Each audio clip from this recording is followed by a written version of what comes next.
আবৃত্তি শিল্পী ও সঙ্গীত শিল্পী অতিথি হিসেবে রয়েছেন। ডান পাশে আমার পাশে রয়েছেন মুক্তা বর্মন, তার পাশেই আমার সাথে রয়েছেন আবিদুল হক রাহাত। আপনাদের দুজনকেই শুভ সকাল। শুভ সকাল। আপনাদের শুভ সকাল। আমরা আমাদের অতিথিদেরকে যে প্রশ্নটি সচরাচর করে থাকি, একজন তরুণ আবৃত্তি শিল্পী হিসেবে আপনারাও তার ব্যত্যয় ঘটবে না, সকালটা কিভাবে শুরু হয় আপনি যদি শুরু করেন।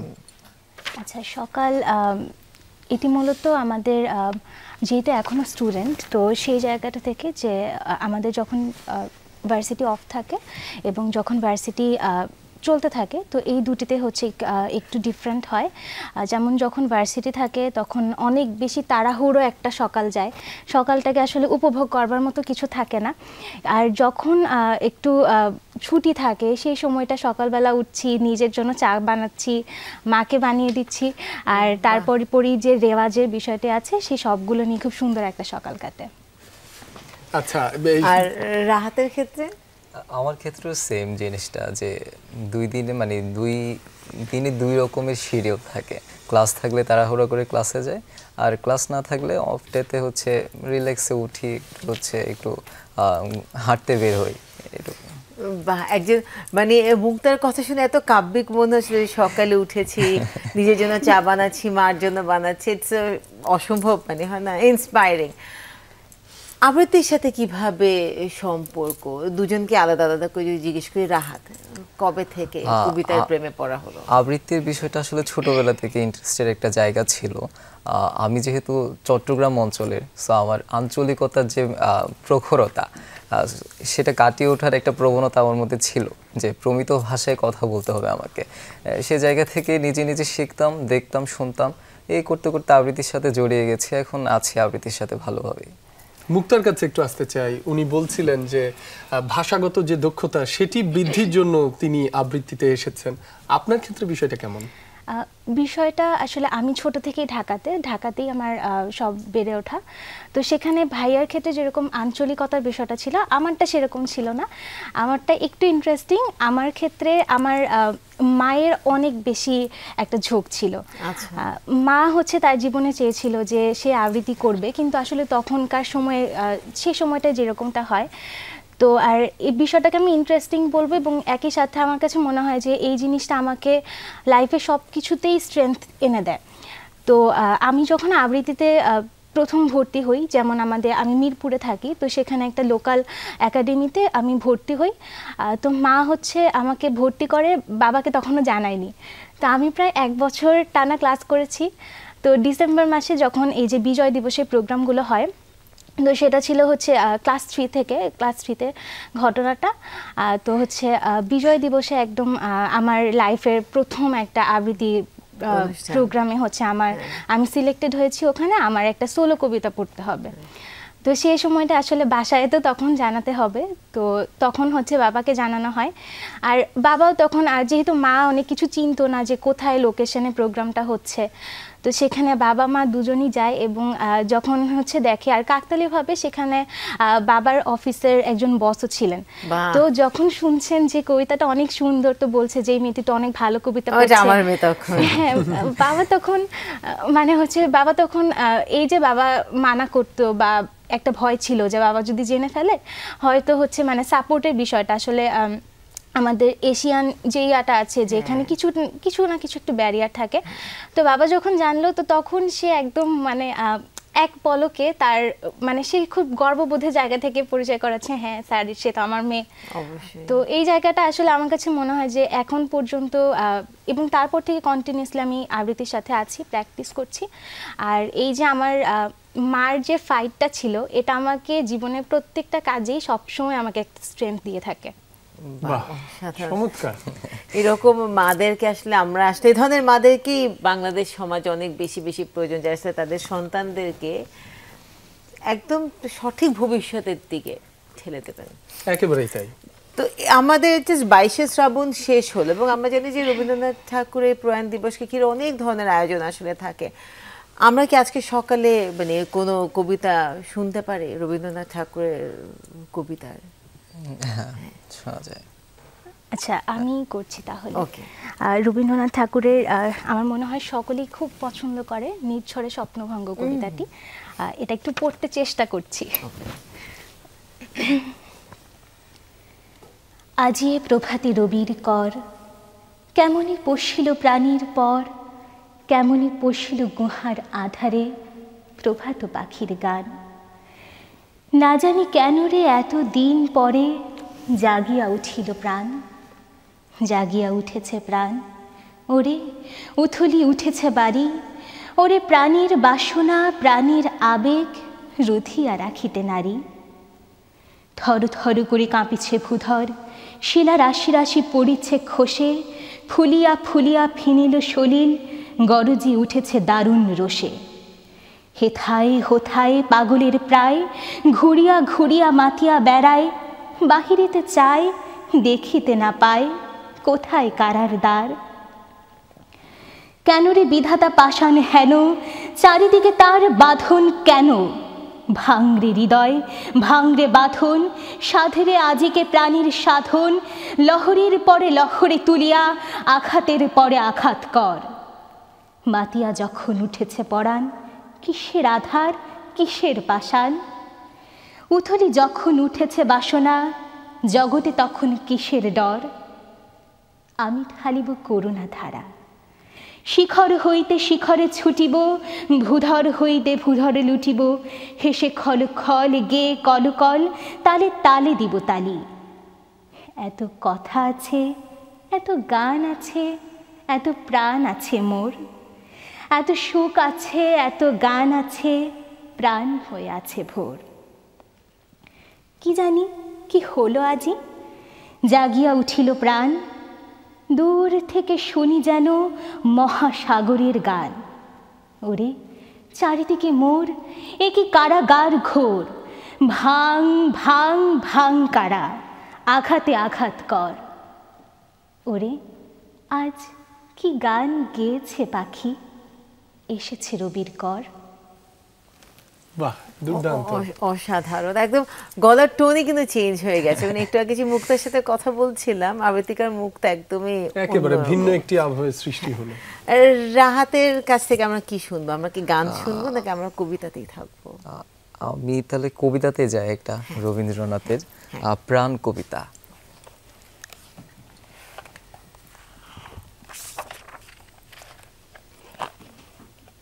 মরিতে চাহি না আমি সুন্দর ভুবনে, মানবের মাঝে আমি বাঁচিবারে চাই।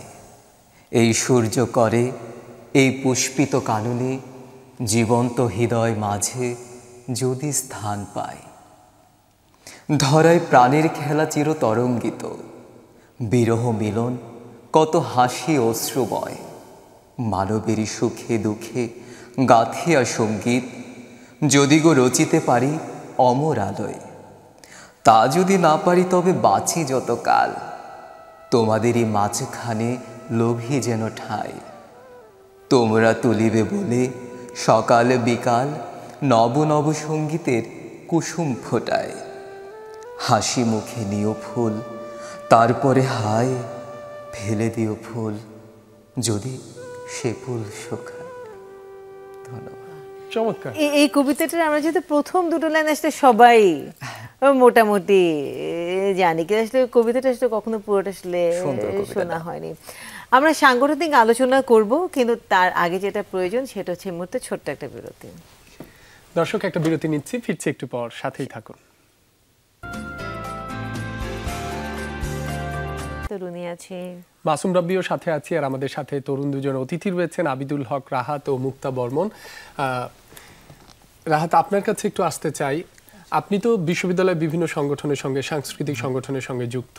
তো আবৃত্তির বিষয়ে যেটি আপনার কাছে জানতে চাচ্ছি, আবৃত্তি কি শুধুই, আপনি বলছিলেন যে ভাষাগত যে দক্ষতা সেটি আপনাকে অনেক বৃদ্ধি করতে সাহায্য করেছে, নিজেকে আত্মপ্রকাশের ক্ষেত্রে আবৃত্তির ভূমিকা কতটুকু বলে মনে করেন?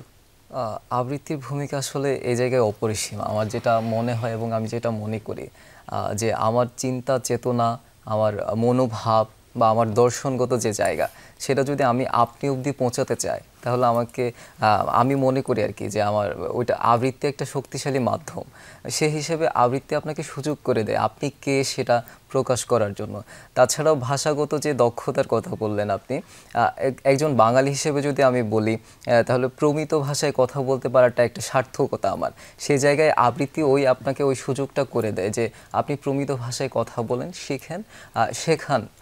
আমার কাছে একটি বিষয় জানার কৌতূহল বেশ মনে জাগছে এর মাধ্যমে, যেহেতু নিজেকে আত্মপ্রকাশের একটি সুযোগ, এই প্রকাশ করার সময় অনেক ক্ষেত্রে জীবনে চলার ক্ষেত্রে কোনো ভক্ত অনুরাগী বা এমন কিছু তৈরি হয়েছে কিনা, বা কোনো প্রপোজাল, এটাও আমরা সুপ্ত বা গুপ্ত কেউ যদি থাকে তাহলে জানি না, তবে হোক চাই। আমরা সকলেই চাই যে প্রকাশে তারা আসুক, তারা নির্ভীতে না থাকুক, তারা আসলে সামনে আসুক। তো মুগ্ধার কাছে একটা বিষয় জানো, আমি জানি যে হেলথ কমিউনিকেশনে পড়া হচ্ছে, মানে রিসার্চ করা হচ্ছে, সাইকোলজিতে পড়া হচ্ছে। আমরা যদি রবীন্দ্রনাথের জীবনের পুরোটা সময় দেখি, তার লেখার যে গভীরতাতে গেছেন বা তার লেখার যে বিষয়বস্তু, আমরা সবসময় বলি যে মানে রবীন্দ্রনাথ মানবের মনের এমন কোনো অনুভূতি নেই যেটা তিনি আসলে প্রকাশ করেননি। তো মানব চিত্রের একটা বড় অনুভূতি কিন্তু তার মৃত্যু ভাবনা, একটা বয়সের পর থেকে কিন্তু সেটা আসলে তার চলে আসে, এবং এটা কিন্তু আমরা পরিণত রবীন্দ্রনাথের শেষের দিকে কিন্তু আমরা দেখেছি যে তার লেখাতে সেটা অনেকভাবে ফুটে উঠেছে। এইটার কারণটা কি, যদি আমরা একদমই রিসার্চ অ্যাঙ্গেল থেকে এই বিষয়টা নিয়ে কথা বলতে চাই? আচ্ছা, যেহেতু আবু বলেছেন যে আমার একাডেমিকের বিষয়টাকে প্রসঙ্গটাকে নিয়ে এসেছেন, তো সেক্ষেত্রে আসলে বলবো যে ডেভেলপমেন্টাল সাইকোলজি পার্সপেক্টিভে আমরা যদি দেখে থাকি, তো আমাদের একদম জন্ম থেকে, একটা ইনফ্যান্ট অবস্থা থেকে, নবজাতক থেকে একদম মৃত্যু পর্যন্ত প্রত্যেকটাই আসলে আমাদের এক একটা ইন্ডিভিজুয়াল স্টেজ, যেগুলো আমাদেরকে পার করে করে আসতে হয়। নবজাতক সময় যখন অফস্প্রিং থাকছে, সেই সময়টা, ইয়াং অ্যাডাল্ট যখন হচ্ছে, পিউবার্টির সময় হচ্ছে, তো সব কিছু মিলিয়ে এই যে মৃত্যু ভাবনা, সেক্ষেত্রে কিন্তু রবীন্দ্রনাথও এর ব্যতিক্রম হবেন না। তার সৃষ্টির যে ব্যাপ্তি সেটা আমরা জানি, কিন্তু সব কিছুর বাইরে সেও কিন্তু মানুষ, তাকেও কিন্তু এগুলোর মাধ্যমে আসতে হয়।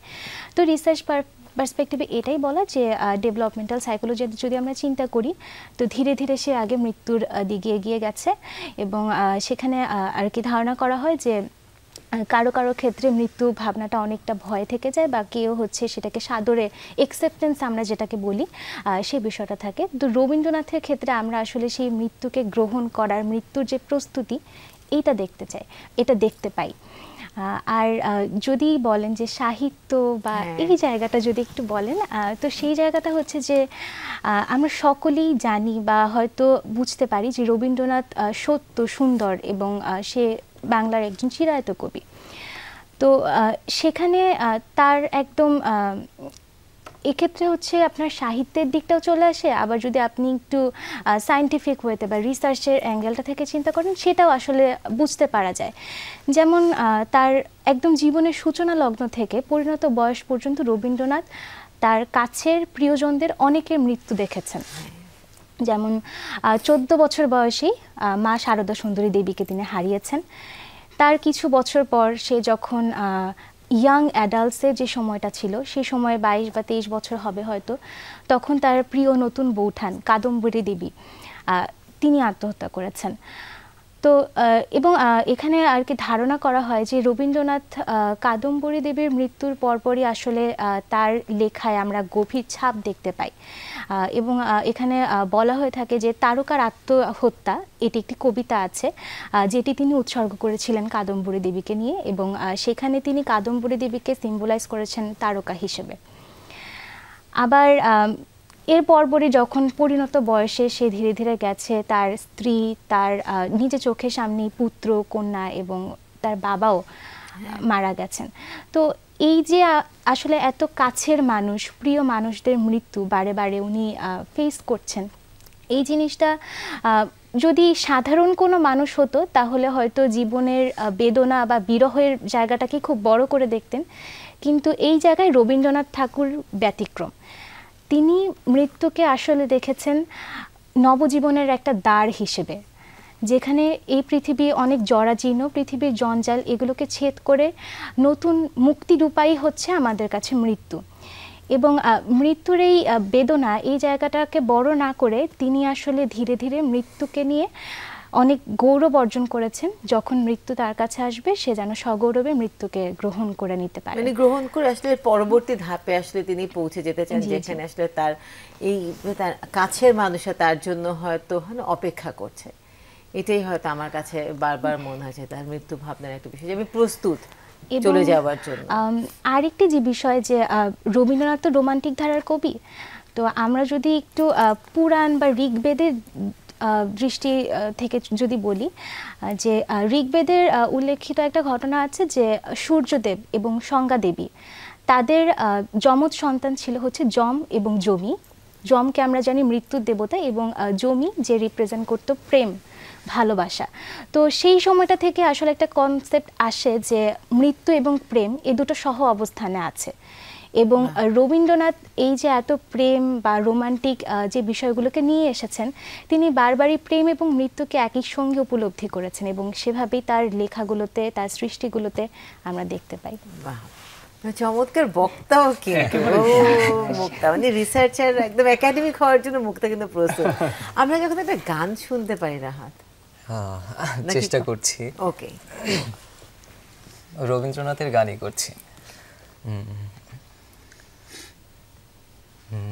ও যে মানে না মানা, ও যে মানে না মানা, আখি ফিরাইলে বলে না না না, ও যে মানে না মানা। যত বলি নাই রাতি মলিন হয়েছে বাতি, যত বলি নাই রাতি মলিন হয়েছে বাতি, মুখ পানে চেয়ে বলে না না না, ও যে মানে না মানা। বাহ, দারুণ! আমার ভীষণ প্রিয় একটি গান এটি। থাকে তাহলে আমরা এই আমেজেই থাকি, একটা গানের এই আবহ নিয়েই আমরা আরো একটি বিরতি নিচ্ছি, ফিরছে এক্ষুনি, সাথেই থাকুন। বিরতির পর সকলের বাংলাদেশে আপনাদের সবাইকে স্বাগত। রুনি আছে, মাসুম রাব্বিও সাথে আছি, আর আমাদের সাথে দুজন অতিথি রয়েছেন। মুক্তা, আপনার কাছে একটু আবারও আসতে চাই, এই সময়ে এসে 2025 সালে এসে তরুণ যারা রয়েছেন আবৃত্তি শিল্পী হিসেবে, যে পেশা হিসেবে নিজেকে দেখতে চায়, সেক্ষেত্রে সম্ভাবনা ও চ্যালেঞ্জের জায়গাটা কতটুকু? সম্ভাবনা আসলে জীবনে আমরা যত কিছুই করি না কেন, আমার কাছে মনে হয় যে নিজের যে একটা সেলফ স্যাটিসফ্যাকশন, সেই জায়গাটা হচ্ছে আবৃত্তির সঙ্গে বা যে কোনো শিল্পের সাথে থাকলেই একটা সত্য সুন্দর মানুষ হওয়া যায়। তো সেটা আছে, এবং মানুষ যেহেতু সামাজিক জীব, তাকে তার জীবিকা নির্বাহের জন্য কাজ করতেই হয়। তো এক্ষেত্রে একটা চ্যালেঞ্জের বিষয় হচ্ছে যারা এই শিল্প বা আবৃত্তি শিল্প খুব স্পেসিফিক্যালি যদি বলি, এই দিকটাতে যখন আসেন, বর্তমান সময়ে আসলে শিল্পের টানাপোড়েনি চলছেন, এটা খুব দুঃখের সঙ্গে আমাদেরকে বলতে হয়। তো তারপরও যারা আসলে লেগে থাকে তারা সমাজে দ্যুতি ছড়াতে পারে। আর যে সম্ভাবনার কথাগুলো বলছি, সেক্ষেত্রে হচ্ছে যে আবৃত্তির সাথে যদি আমরা যুক্ত থাকি, সেক্ষেত্রে আমাদের বিভিন্ন রকম কাজ করার সুযোগ হয়ে থাকে, যেমন ভয়েস ওভার আর্টিস্ট হিসেবে অনেকে কাজ করে থাকেন। ইভেন দেখুন আজকে আপনারাও যেরকম আছেন উপস্থাপক হিসেবে, সেই উপস্থাপনার দিকটিতেও কিন্তু আবৃত্তির এই ভূমিকাটা আমরা কখনোই ফেলতে পারবো না, যে শুদ্ধ উচ্চারণ আমাকে শেখা। এবং যখন আমি কোনো বক্তৃতা দিচ্ছি, যেমন অনেক রাজনৈতিক যে ব্যক্তিত্ব আছে, তারা হচ্ছে বক্তৃতার সময় বলে ফেলেন যে আহ্বান করছি, বিষয়টা তো হবে আহ্বান। তো এই যে ছোটোখাটো বিষয়গুলো আছে, যেগুলোকে আপনার খুব বড় ইফেক্ট আমরা অ্যাট এ টাইম দেখতে পাই না, কিন্তু ছোট ছোট করে আমাকে মডিফাই করে, আমার প্রেজেন্টেশনকে সুন্দর করে।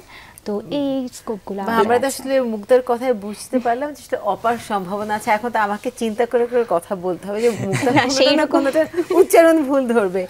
যদি আমি জানতে চাই রাহাতের কাছে, সম্ভাবনা কিন্তু আছে, আমরা সবসময় জানি। সংগঠনগুলো আসলে কতটা সক্রিয় এই মুহূর্তে, এবং আসলে কি পরিমাণ ছাত্র বা ছাত্রীরা এই সংগঠনগুলোতে আসলে যুক্ত হচ্ছে? এটার পরিমাণ আসলে অনেক বেশি, মানে আবৃত্তির প্রতি আগ্রহ অনেকেরই আছে। অনেকে বেশিরভাগই যেটা আসে সেটা হচ্ছে আঞ্চলিকতাকে একটু ওভারকাম করার চেষ্টা করার জন্য আসলে আবৃত্তির সাথে যুক্ত হয় প্রথমত। আর কিছু মানুষ থাকে অনেক ডেডিকেটেড এবং আবৃত্তিকে ভালোবাসে, আবৃত্তি করতে পছন্দ করে এবং আবৃত্তির মাধ্যমে একটা কিছু করতে চায়। করতে চাওয়াটা যেমন আমি মনে করি একজন আবৃত্তি শিল্পী হিসেবে আসলে আমাদের উচিত বা আমাদের দায়িত্ব হচ্ছে সমাজে মানবিক সংযোগ তৈরি করা। আসলে আবৃত্তির মাধ্যমে আপনি যে কথাটি বলতে পারবেন বা যত সহজে পৌঁছাতে পারবেন, আমার মনে হয় না অন্য কিছু দিয়ে সম্ভব, আমি যেটা মনে করি আর কি। সো আবৃত্তি শিল্পী হিসেবে ওই দায়িত্বের একটা জায়গায় এসে পড়ে যে মানবিক সংযোগ তৈরি করা। সামনে যেহেতু আমাদের একটা অস্থির পৃথিবী আসছে বা আমরা এমন অস্থিরতার মধ্যে আছি, সো এই জায়গায় এটা অনেক বেশি ইম্পর্টেন্ট। এবং বলছি আবৃত্তির দিকে মানুষের ঝোঁক ভালোই, সংগঠনগুলোতে আমরা খুব ভালো সাড়া পাচ্ছি, আমরা কাজ করছি, আমরা আরও কাজ করতে চাই। কোনো মানে ভবিষ্যৎ পরিকল্পনা আছে? আরো একটু স্পেসিফিক করে জানতে চাই, সেটি হচ্ছে আবৃত্তি সংসদে দুজনই যুক্ত যতটুকু আমরা জানি। সেক্ষেত্রে আপনাদের এই সংসদ নিয়ে ভবিষ্যৎ পরিকল্পনা কি ছোট করে জানতে চাই, আমরা একেবারে শেষ পর্যায়ে রয়েছি। আচ্ছা, আমাদের আবৃত্তি সংসদ মূলত আমরা প্রমিত উচ্চারণ এবং হচ্ছে আবৃত্তি নিয়ে কাজ করি। ওই জায়গা থেকে আমাদের প্রতি বছরই হচ্ছে একটা বার্ষিক কর্মশালা থাকে।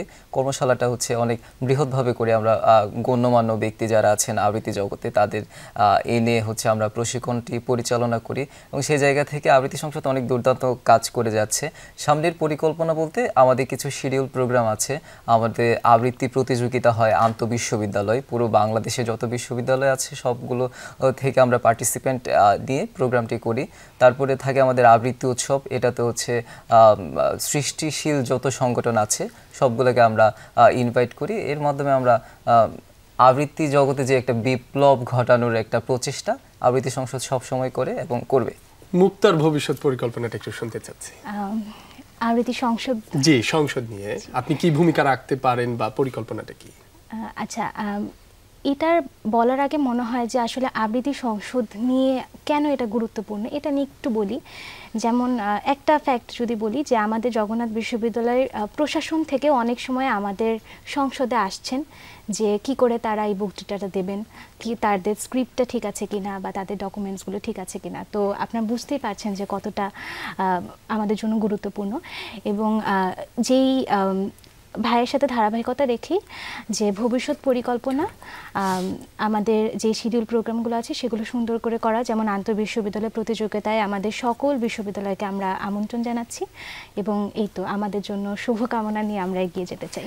বা আমরাও চাই যে আসলে দর্শক যারা আজকে আমাদেরকে দেখেছেন এবং শুনেছেন তারাও আসলে এগিয়ে আসবেন, আবৃত্তির সাথে যুক্ত হবেন, আসলে মানুষের সাথে মানুষের সংযোগ তৈরি করা, মানবিক সংযোগ তৈরি করা, খুব সুন্দর একটা শব্দ আসলে রাহাত বলেছে।